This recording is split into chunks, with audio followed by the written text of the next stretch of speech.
অতিরিক্ত পরিশ্রম করলে নাকি মানুষ বুড়ি হয়ে যায়, কথাটা কি আসলে সত্যি? হ্যালো এভরিওয়ান, আসসালামু আলাইকুম। সবাই কেমন আছেন? আশা করি আল্লাহ তাআলার অশেষ রহমতে সবাই ভালো আছেন। আলহামদুলিল্লাহ, আমরাও ভালো আছি। স্কিপ না করে পুরো ভিডিওটি দেখার অনুরোধ রইল।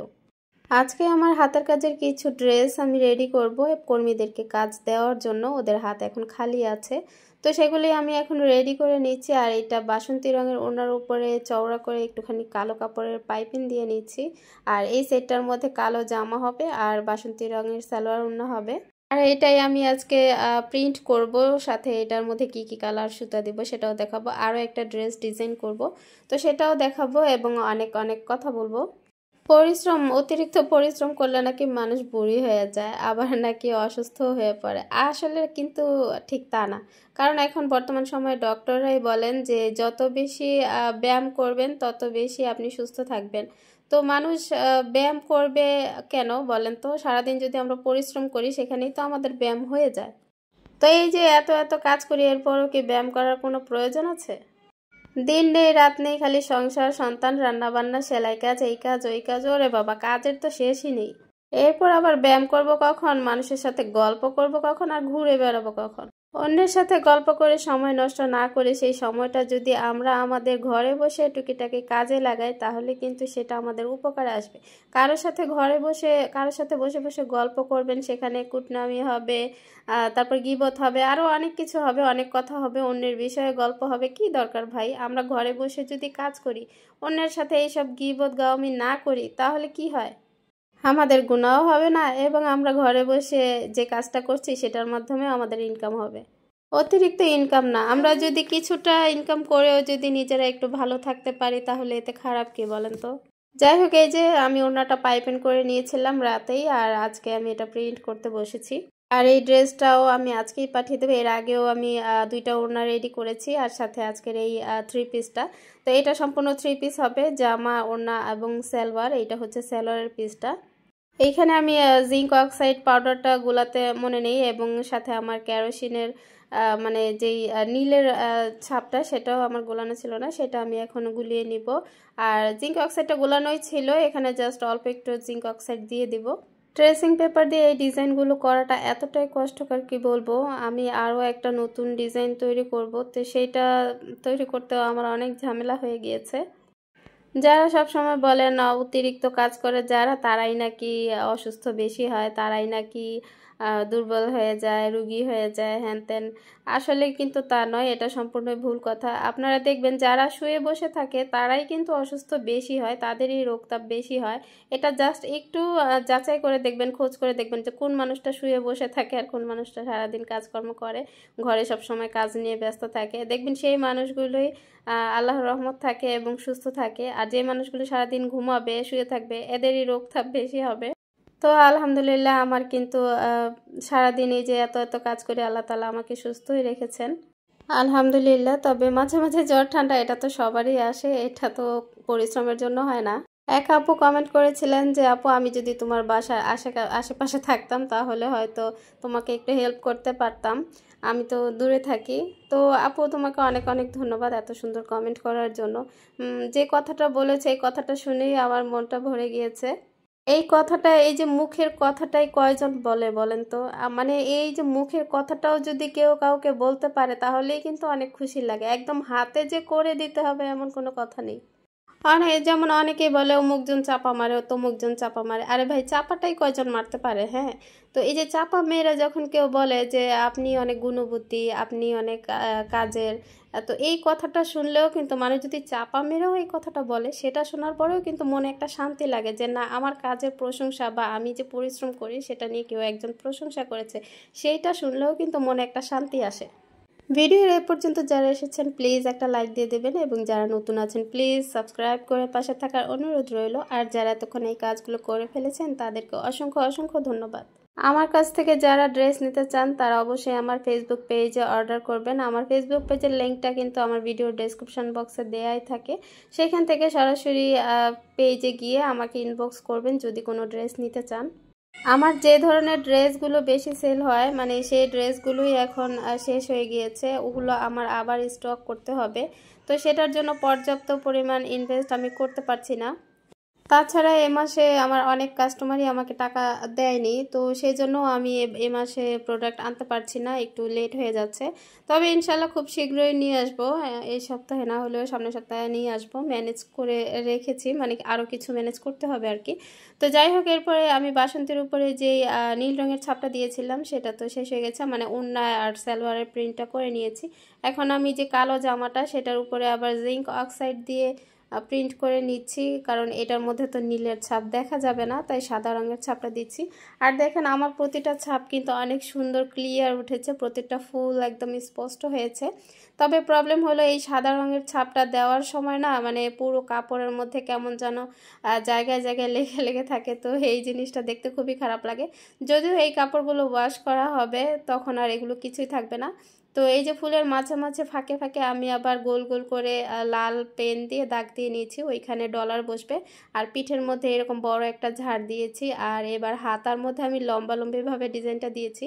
তো লম্বালম্বি হাতার লম্বালম্বিভাবে ডিজাইনটা দিলে আমার কাছে দেখতে মানে বেশি ভালো লাগে, আর মনে হয় যেন কাজটা সম্পূর্ণ ওই হাতার মধ্যে থাকবে। কিন্তু হাতার মুহুরিতে যদি ডিজাইন দেওয়া হয় ওই ডিজাইনটা কিন্তু অনেক সময় কাটায় পড়ে যায়, আর শুধুমাত্র হাতের মানে কবজিতে থাকবে। কিন্তু যদি লম্বাভাবে দেওয়া যায় সেটা কিন্তু সুন্দর হয়, মানে পুরো হাতাটার মধ্যে ডিজাইনটা পড়ে থাকে।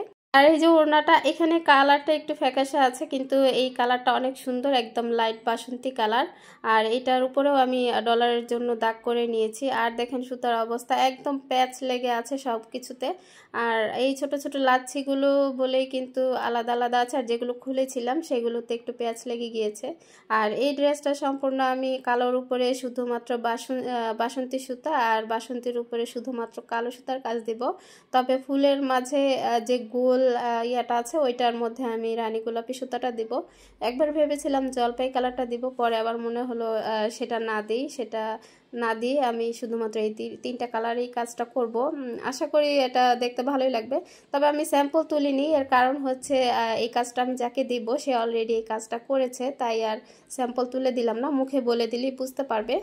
জানি না আমার ভিডিওটি আপনাদের কাছে কেমন লেগেছে, যদি ভালো লেগে থাকে তাহলে মূল্যবান মতামতটি জানিয়ে অবশ্যই একটি কমেন্ট করে যাবেন। ওই ড্রেসটা আমি রেডি করে পেঁচিয়ে রেখে দিয়েছি, আর এরপরে আমি এইটা আঁকাতে বসেছি। আর এই যে এরকম একটা গলা যে কোনো একটা ক্যাটালগের কাগজ বা মোটা একটা কাগজ মেপে সুন্দর করে কেটে নেবেন। আর এটা কিন্তু আমরা যে কামিজটা কাটি সেটার চাইতেও একটু বড় করে গলাটা কাটবেন, তাহলে কিন্তু সুন্দর হবে, যাতে কেউ বড় গলা পরলেও সেটা পরতে পারে। তো এই মাপটা অনুযায়ী একটা কেটে নিলে অনেকগুলো ড্রেসে ডিজাইন করা যায়। আমি কিন্তু এই একটা দিয়েই অনেকগুলো ডিজাইন করেছি। আর এই ড্রেসটার কালারটা দেখুন কতটা সুন্দর এসেছে এখানে। এটা হচ্ছে একদম ম্যাজেন্টা কালার, ম্যাজেন্টা কালারের সাথে নেভি ব্লু কালারটা দিয়েছি। আর এই ড্রেসটার উপর আমি যে ডিজাইনটা করব সেই ডিজাইনটার ট্রেসিং আমার কাছে ছিল না, তাই আমি নিজে হাতে এটা আঁকতে বসেছি। তবে প্রবলেম হলো একটা আঁকতে বসে ঝামেলা হয়ে গিয়েছে, মানে আমার এই সাদা কলমের কালিটা একদমই শেষ হয়ে গিয়েছিল, তো ভালো করে কালি উঠছিলই না, অনেক কষ্ট করে আমি এতটুকু আঁকাচ্ছিলাম।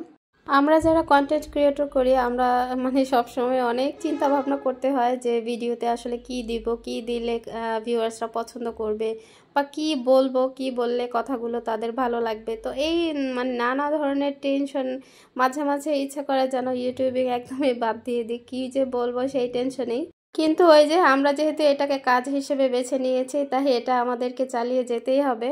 এত কষ্ট করে এত দূর এসেছি, তাহলে এখন কেন থেমে যাব? সবাই তো অনেক কিছুই করছে এখান থেকে, তাহলে আমরা কেন পারবো না? যাই হোক, এই যে সাদা কলমটা দিয়ে আঁকাতে অনেকটাই ঝামেলা হয়ে গিয়েছিল। মানে এই কলমটা আমি দারাজ থেকে অর্ডার করে এনেছিলাম, প্রায় 70-75 টাকা দাম নিয়েছিল। তো এত দাম দিয়ে কলম কিনে আসলে ডিজাইন করাটা অনেকটাই কষ্টকর। আর এই কলমটা দিয়ে কিন্তু আমি মনে হয় 2-3টার বেশি ড্রেস আঁকাতে পারিনি। তো এই ডিপ কালারের উপরে আসলে কি কলম দিয়ে আঁকাতে সুবিধা হবে, কি কলম দিয়ে আঁকাবো, মানে সেইটাই মানে টেনশন করছি। এই হোয়াইট জেল পেনের অনেক বেশি দাম, আর আমি নারায়ণগঞ্জে মানে এটা পাইনি, অনেক জায়গায় খুঁজেছিলাম। হয়তো বা নারায়ণগঞ্জে পাওয়া গেলে এটার দামটা একটু কম হতো, কিন্তু যেহেতু অর্ডার করে এনেছি তাই আমার খরচটা অনেক বেশি পড়ে গিয়েছিল। তো আবার ইদানিং দেখছি অনেকে হিট ইরেজেবল যে পেনটা সেটা ব্যবহার করছে, তো এটা আসলে কোথায় পাওয়া যাবে সেটাও আমি জানি না।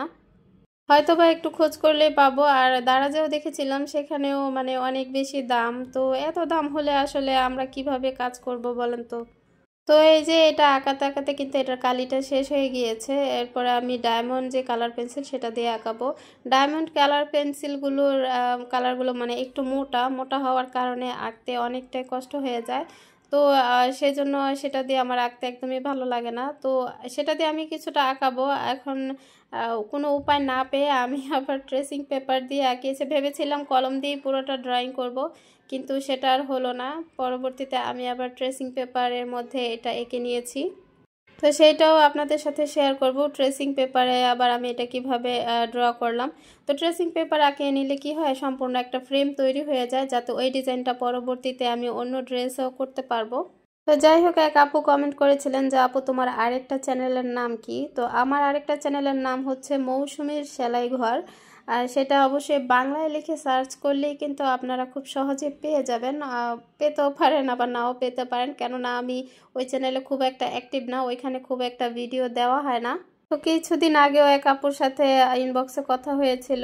আপুটা বলছিল যে আপু পেজে অনেক অ্যাক্টিভ থাকবেন, তাহলে পেজের রিচ ভালো আসবে। তো কথাটা সত্যি, কথাটা আমিও জানি। তবে আমি আসলে এতটাই ব্যস্ত থাকি যে ঠিকমতো পেজে পোস্ট করার সময়টাও পাই না।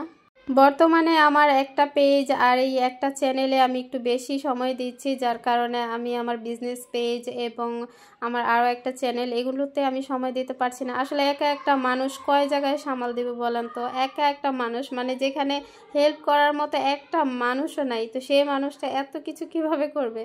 এখন আমি তো আর রবট না, আর আমার তো জাদুও নেই যে জাদু দিয়ে কাজ করে করে ফেলবো। মানে মাঝে মাঝে এমনও মনে হয় যে যদি আমার কাছে জাদু থাকতো তাহলে এগুলো একটু তাড়াতাড়ি করে ফেলতে পারতাম, বা আমার হাতটা যদি একটু মেশিনও হতো তাও অনেক ভালো হতো। যাই হোক, আল্লাহ তালা যেমন রেখেছে, যতটুকু করতে পারছি তাতেই আল্লাহ তালার কাছে লাখো কোটি শুক্রিয়া। এতটুকু কয়জন করতে পারে। এক আপু কমেন্ট করেছিলেন যে আয়ের চেয়ে বেশি অতিরিক্ত ইনকাম হারাম। কথাটা ঠিকই বলেছেন আপু। যারা বিজনেস করে তারা যদি মানে পরিমাণের বেশি যদি প্রফিট করে, তাহলে সেটা অবশ্যই তার জন্য হারাম হয়ে যাবে।